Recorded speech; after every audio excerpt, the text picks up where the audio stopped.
This may be one of the best solar builds for PvP, and almost no one is using it. The great thing about this build is that there's actually two different ways that you can go about creating it, and it all depends on how aggressive you want to be. In this video, we'll go over both variations of this build and what is required to make each of them shine. The goal of this build is to feed into the Radiant buff as much as possible. While you're Radiant in PvP, you do 10% more damage with all of your weapons. You can become Radiant from one of two ways, and while we will utilize both ways in these builds, the main focal point of this is the new Acrobat Dodge. A brand new mechanic introduced in Season 17, the Acrobat Dodge makes it so that you and anyone standing in its radius when activated gets a 10% damage buff in PvP and a 25% damage buff in PvE. While this might not significantly change the time to kill on most weapons, it will certainly allow us to reach those optimal TTKs much more efficiently. We'll get into specific weapons and weapon types later on if you're wanting to know more about the loadouts to pair with these builds. The cog in this first build's wheel is the exotic leg armor Frosties, which make it so that when you're sprinting, your grenade, melee, and dodge cooldowns recharge significantly faster. This exotic becomes pertinent because the natural cooldown time of Acrobat Dodge recharges at a whopping 41 seconds when at tier 10 mobility. That 41 seconds turns into 20 seconds if you're able to sprint for the entire duration of the cooldown. Take that down to 17 seconds if you're using double utility kickstart mods on your class item. For the subclass customization, we're obviously going with Acrobat Dodge to make us Radiant each time we dodge. You can select whatever jump and grenade you'd like,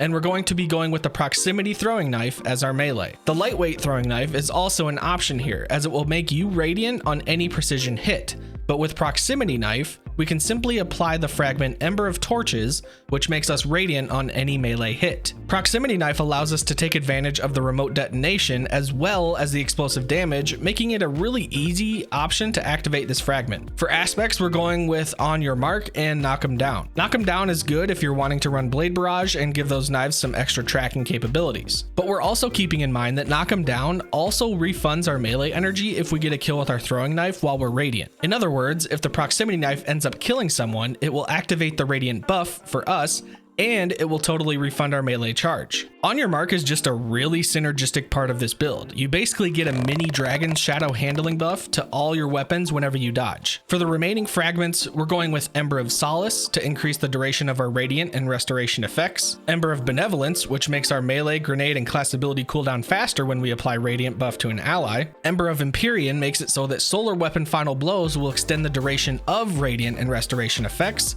more on some solid weapon options in a minute, and finally Ember of Singeing, which makes our class ability recharge faster when we scorch targets. So as you can see, we're really playing into maintaining that Radiant buff as well as doing as much as we can to reduce the cooldown of our dodge ability. Between our exotic and the fragments, there is some really solid potential uptime on that Radiant buff. Now here's how the sequence should go in game. Regardless of whether you have the dodge available or not, you're starting off by sprinting to a spot on the map where you're ready to engage your opponent. A few seconds before you think you're about to engage, activate your dodge ability. Ideally, you activate it right next to a teammate so that you can instantly start benefiting from Ember of Benevolence. You start to seek out opponents by either throwing a grenade, which will scorch them, activating Ember of Singeing for reduced dodge cooldown, or you're ready to engage with your solar weapon of choice. Either way, kill your opponent with your solar weapon to extend the duration of your Radiant buff, and seek out your next opponent. Now, that is an idealistic scenario, which, to be honest, isn't that uncommon to come across. In the event that you just aren't able to find an enemy or you lose your Radiant buff,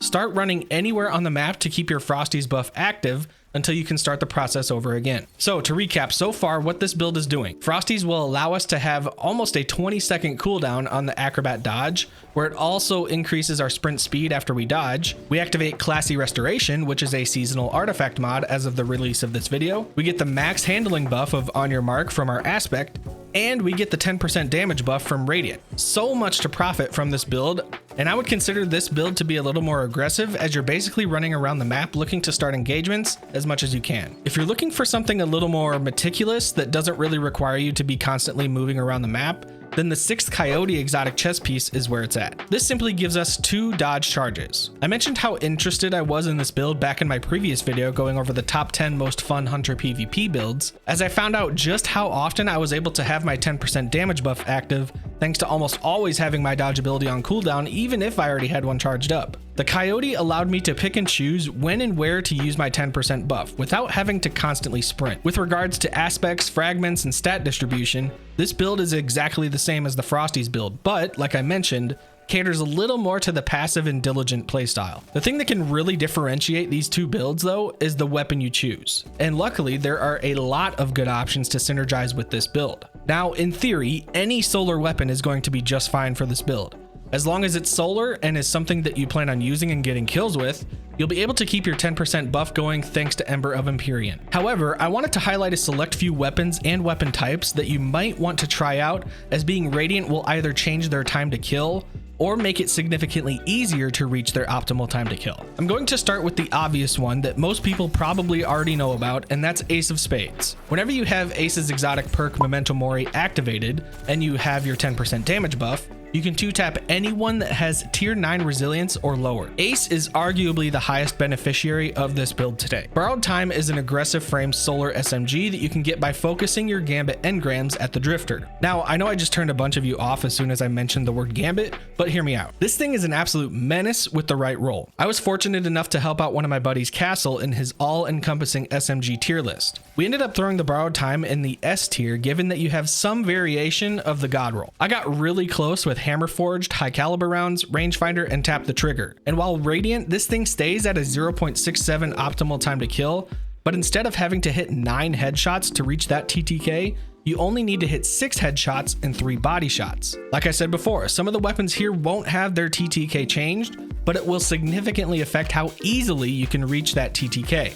And Borrowed Time is an excellent example of this. Vex Mythoclast is another excellent option for this build. Vex is solid at almost every range right now, and performs really well on almost every map in the game. While Radiant, Vex goes from a 0.77 optimal TTK, hitting 5 crits and 1 body, to a 0.62 optimal TTK and only hitting 5 crits on any enemies that are tier 6 resilience or lower. If they are tier 7 resilience or higher, the time to kill stays at 0.77, but you only need to hit 4 crits instead of 5 and 2 body shots instead of 1.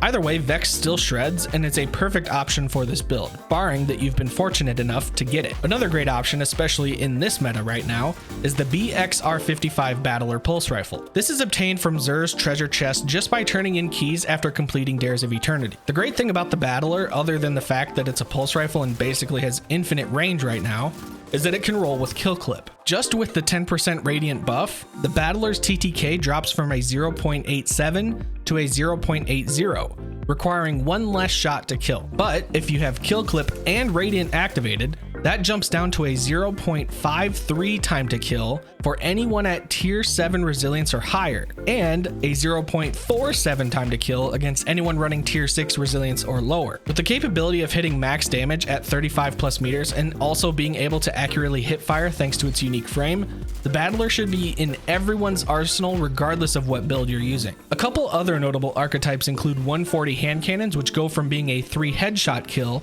to a 2 headshot, 1 body shot kill. High impact pulse rifles go from a 0.67 optimal TTK, needing 5 crits and 1 body, to a 0.60 TTK and only needing 5 crits at anything tier 9 resilience or lower. I would also keep an eye on precision 180 RPM scouts, as they're getting a pretty decent buff in PvP damage soon. That's the likes of your Staccato 46 and Vision of Confluence. Vision of Confluence can also roll with kill clip, so I would definitely work towards getting one of those sometime soon. If you're looking for some other fun builds to do in PvP, then check out this video on your screen right now. Thanks for watching, and as always, we'll see ya.